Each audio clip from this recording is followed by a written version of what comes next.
Hello and welcome back to another Doctor Who product review on the Host Productions. In today's review, I'm going to be taking a look at one of the most recent LP releases from the Dima Music Group Doctor Who Records series. In today's review, Doomsday, Four From Doomsday, featuring 4 audiobook stories as written by Darren Jones, read by some rather familiar names from throughout the Doctor Who universe. It is of course a release as a part of the much wider Doomsday series that did of course come out within 2023 to celebrate Doctor Who's 60th anniversary. I think it would be fair to say a rather niche part of Doctor Who's 60th anniversary, a multi-platform kind of experience, much like Time Lord Victorious, and I must admit I'm rather intrigued by this record because I do like quite niche and different Doctor Who record releases, and it's safe to say this is certainly one of those. For those of you that have been following the Doomsday series, and perhaps if you aren't a fan of vinyl, do not fear, this release is also available in multiple different formats, including CD and digital download,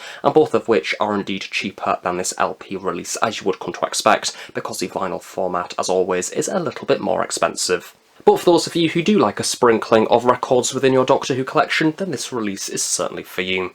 So unlike some of the other Doctor Who records that I've taken a look at recently, Doomsday does indeed come wrapped in cellophane. This is of course very useful to ensure that outer sleeve is kept safe. And to be honest, in particular for this release, I imagine it will be more on general sale compared to other Doctor Who records. Especially given the theme of this release, of course linking to Doctor Who's 60th anniversary, and much like quite a number of Dima Music Group's Doctor Who themed releases, there is a small sticker label in the bottom corner. The way that this continues the purpley theme from the front cover artwork is a really nice touch. At the very top we have the 60th anniversary Doctor Who logo in its diamond design formation, as well as a description about what this release is about. It contains 4 original audio drama adventures featuring Doom, plus appearances of Ian and Barbara from 1960s Doctor Who, the Ice Warriors, who debuted within 1960s Doctor Who, the Ood, who didn't appear within 1960s Doctor Who but their cousins the Sensorites did, and an appearance there of the Doctor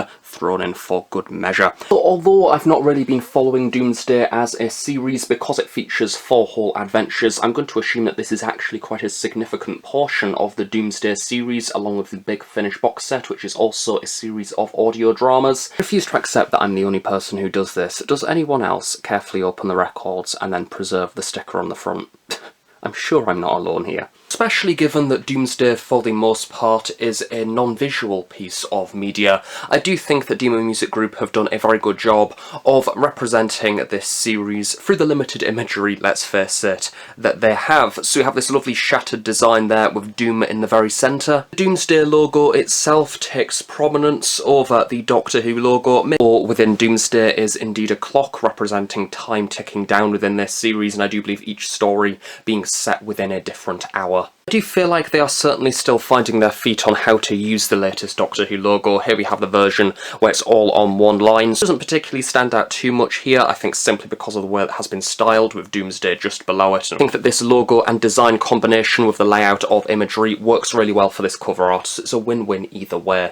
Towards the side of Doom we have the title for this collection of stories, which is Four From Doomsday, all of which are written by Darren Jones. And then just below this we have the readers for these audiobooks, being Suze Kapner, who does play Doom themselves, Jay Griffiths, who has funnily enough just become a companion with Big Finish with the 8th Doctor called Audacity, and finally we have Silas Carlson, who does play the voice of the Ood, and his voice is incredibly soothing, making it perfect for the audiobook format. I really do love the use of colour on this cover art, especially the various different shades of purples and pinks. It's nicely embraced here within Doom's costume, which has had a little bit of a filter applied over the top. That fade between the light and dark with the darker blacks there towards the top, making the piece look incredibly dramatic. Doom is surrounded by all of these shards of glass. Again, lots of nice glow coming from these, and this provides opportunity to glimpse multiple of the stories featured within this collection, including one with the new series design of Ice Warrior, delightful Ian Chesterton and Barbara Wright, of course the first Doctor Who companions, and it does give me a little bit of a buzz seeing the first Doctor Who companions on a incredibly modern piece of Doctor Who media. Good old 12th Doctor also appears within this collection of stories there, Capaldi looking incredibly cool in his sonic shades. If you are a fan of multi-platform Doctor Who stuff, then we have a link to Time Lord Victorious, which was the other multi-platform Doctor Who thing that has been released in recent years, with none other than Brian Brian the Ood Assassin, which I imagine if you are a fan of Time Lord Victorious, you'll very much appreciate this cameo. I didn't really listen to much of Time Lord Victorious in any capacity, although I did listen to an episode with Brian the Ood, and I must admit, he was really cool, so I'm kind of happy to see him return here. I do think the combination of text, the shattered glass, the colour scheme, it all looks very exciting, but I also think it reminds me of Doctor Who Adventures from back in the day, which is very unusual, and kind of picture Doomsday at being aimed at a slightly younger Doctor Who fan, making the format of this release being a little bit questionable. I guess that record isn't really a thing for younger Doctor Who fans, and the fact that Doomsday isn't really a visual medium, I think that they've done quite a good job of representing Suze Kepner here as Doom. It seems that they've also raided the BBC prop department, as she has River Song's gun for some reason, don't know if that's a plot point. Towards the bottom we have her rather unusually bizarre patterned leggings, which I think definitely evoke early 2000s kind of fitness DVD, especially with this rather wacky pose that she's pulling. In my opinion, I don't think that the early publicity material for Doomsday looked particularly the best, and it revealed the weaknesses within Doom's outfit. It looked more like a costume, if anything, and I think that the cover art here has done a really good job of hiding those imperfections. I think in particular that is because of the colour that has been used. Turning the record onto its side for the moment, there's not really much going on the spine that you wouldn't really expect. Doctor Who logo, the title of the set once again, and the Demon Music Group production code there at the bottom. Turning around to the back of the record now, this is in fact a singular sleeve, it's not a gatefold or anything like that, and you guessed it, we have a continuation of this rather shattered design. In the top corner we get the title of this collection of stories once again, along with the individual titles for the episodes, so The Steel Cascade, The Martian Dilemma,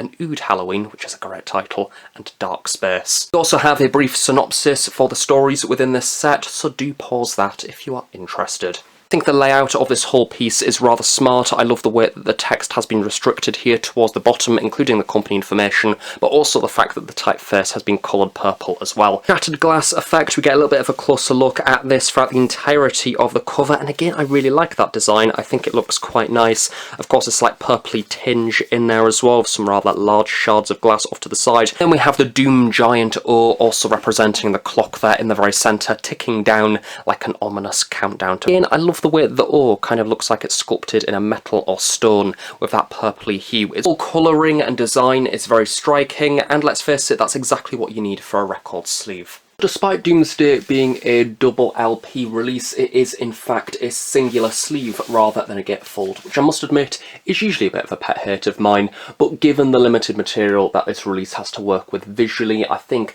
I can let it slide. And in fact, the sleeves themselves, as you can see here, just opening them up, are incredibly nice and continue the design of the cover art whilst also representing the stories. Starting off with side A, we have the first episode, The Steel Cascade, read by Doom themselves. You have a nice quote there towards the bottom, and nicely of course sporting Ian and Barbara within their glass shard. Again, I think the black background really works for this release. It's simple but effective.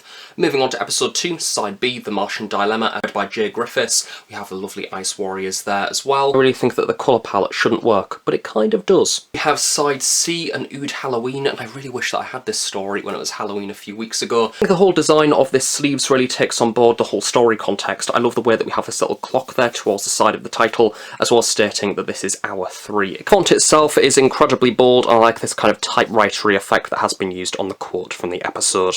And then flipping around to the fourth and final side, we have side D, Dark Space. Again, we're ending off with Suze Kepner reading as Doom, which really nicely bookends both the beginning story and the final story of this set there. Being engulfed by a very purpley blue hue, which looks quite nice. It's also a very relatable quote towards the bottom. As always, the record sleeve is made of a really high quality glossy paper, ensuring that the record is safe. And speaking of the main event, of course the record, the first of which is this rather dazzling purple. And as for the second LP within the set now, we do indeed have a different colour, and it is a lovely transparent darker blue, which again looks very pretty. The central label is really simple but effective, just with this black background and the text there standing out with this white font, and the same can be said for the opposite side as well, with the story title present. And once again, the central label on the second LP is exactly the same to the first release, very simple but effective, with the title of the story in the centre. Again, it's something that I do always love with the Demon Music Group releases. I like the fact that they do all these weird and wacky colours when it comes to their records. If anything, it would be unusual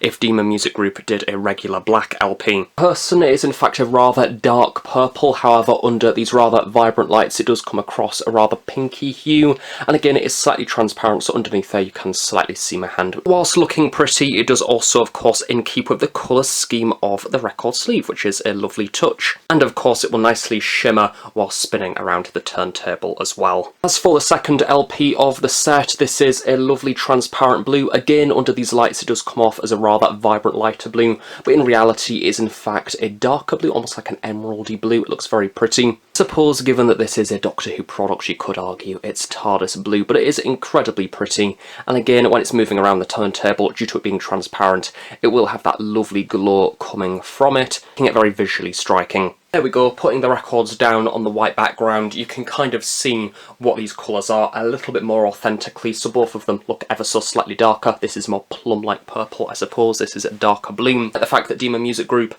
have opted for two completely different colours, it adds a little bit of interest and excitement to the product, whilst also in keeping with the design seen on the sleeve as well. It makes the set unique and different. So there we go, that is this product review on Doomsday, Four From Doomsday, as written by Darren Jones, featuring 4 audiobook adventures. I think that this is a really intriguing release, but I do like the way that it has been designed. I think that the cover art and all of the text are really consistent. I think that a lot of thought has gone into this release to make it appeal within the record format. It's not just being a simple transfer from CD or download onto LP. It's clear that quite a lot of thought has gone into it through the use of the various colours within the LP itself, but also the colour scheme on the actual cover art. And considering, as I mentioned before, the very limited visual material for the Doomsday series, I think they've done a very good job of moving beyond the not so good visual representation that was seen earlier on within the Doomsday series, including the launch material, in particular the likes of Doom's costume here,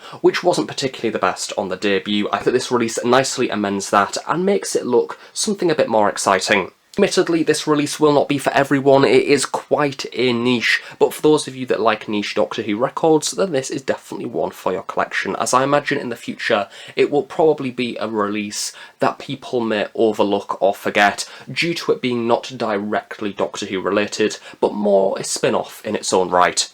So thank you very much for watching this review. I really hope you have enjoyed it. Do of course stay tuned on the Host Productions for regular Doctor Who content. Have a nice day. I shall of course see you all next time.